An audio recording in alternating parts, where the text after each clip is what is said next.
Nilgiri BJP प्रार्थी संतोष खटुआ स्थानीय जगन्नाथ मंदिर में दर्शन कर प्रचार आरंभ करिसेंती। से परिबा मार्केट जाई दोकानी सुख दुख बुझा सहित भोट भिक्षा करिसेंती।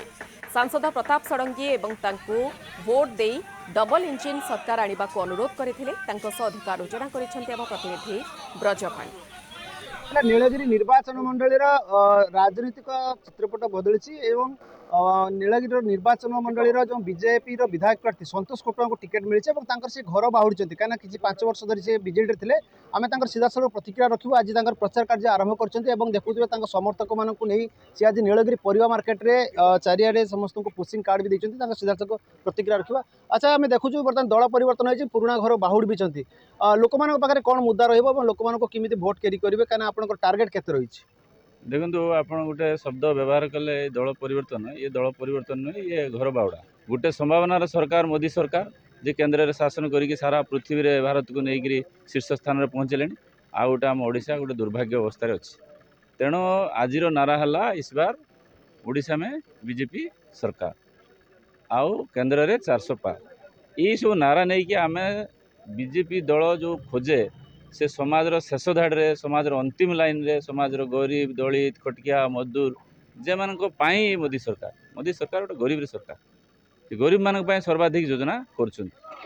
तेणु आम सर्वप्रथमे से जो मैंने आम मार्केट रे अच्छा जो मैंने लोक मैंने अच्छा पाखे आम आज आप देखते आप कैमेरा माध्यम देखिए दुईटा फूल चिन्ह भोट देवाई आमर जो प्रिय सांसद प्रार्थी श्री प्रताप चंद्र षडंगी आ मत श्री संतोष खटुआ ये लोक मान पाखे आम घरे घरे पहुँचुचे। आप देखुए रास्ता आइला बेले लोक मैंने बाहर को आसिक हाथ हलाउन। यार अर्थ कौन आम अकुंठ समर्थन अच्छी। आदिवासी बहुल अंचल बहुत समस्या रही समाधान बहुत पानी समस्या जलसेचन समस्या कहीं 2 थर एमएलए भी रही कौन समस्या किसी रही जाइए? जनसमर्थन जनसेवा जनादेश को निज आड़ को आनिबा ये गोटे निरंतर प्रक्रिया। ये 5 वर्ष करथिले जाइए आप लोक भोट देवे। आपन निहाती गोटे विजन थी नीलगिरी को सर्वप्रथम काम है नीलगिरी की ओडिशा रे बीजेपी सरकार नवा पर्यंत केन्द्रर जी जनकल्याणकारी कार्यक्रम को ये ओडिशा सरकार गोटे बाड़ घेरिकी रखुच्च किसी आ भितर एंट्री कर बड़ विजन कौन अच्छे लोक कौन भेट प्रथम काम है नरेंद्र मोदी जो भारत वर्ष रे ओडिशा प्रति जो विजन अच्छी आ भितर आने।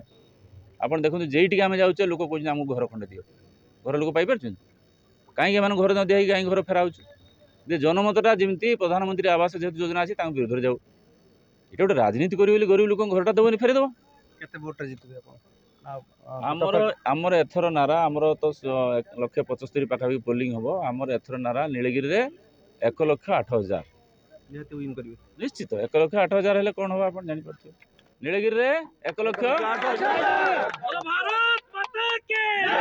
शुणी पारे से 1,08,000 भोट टार्गेट कर विजन अच्छी आदिवासी बहुल अंचल लोक विकास करेंगे और लोक पहुँचे सी निश्चित विजयी हम लोक दृढ़ प्रतिश्रुति देते। ब्रजकिशोर पाणी न्यूज़ 7।